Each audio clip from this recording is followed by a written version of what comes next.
60 ہجری کربلا کا واقعہ پیش آیا تو مختار ثقفی لوگوں کے سامنے آیا، اور شروع میں اس نے جو لوگ اپنے ارد گرد جمع کیے اہل بیت کی محبت میں کیے، کہا کہ میں کربلا کا بدلہ لوں گا۔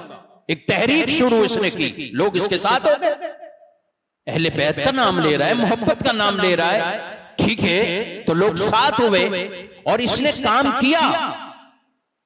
یہ ان لوگوں کو جنہوں نے اہل بیت اطہار رضی اللہ تعالی عنہم اجمعین کی ہستیوں کے ساتھ کربلا کے اندر یہ ظلم کیے، تو مختار ثقفی نے ایک یعنی ایک وہی ابن سعد ابن زیاد، ادھر محرم کا مہینہ یعنی اگلے سال آتا ہے تو یہ کسی کو لٹکاتا ہے، پھر ہوتا تو یہ، پھر یوں، یعنی اس انداز سے کہ تاریخ یاد کرے گی کہ ان کے ساتھ میں نے کیا کرنا ہے۔ تو لوگ اس کے ساتھ ہوئے، لاکھوں کے مجمع لگ جاتے جدھر جاتا۔ جب اس نے ان لوگوں کا صفایا کیا تو اپنا مجمع یہ دیکھا تو پھر اس سے رہا نہ گیا۔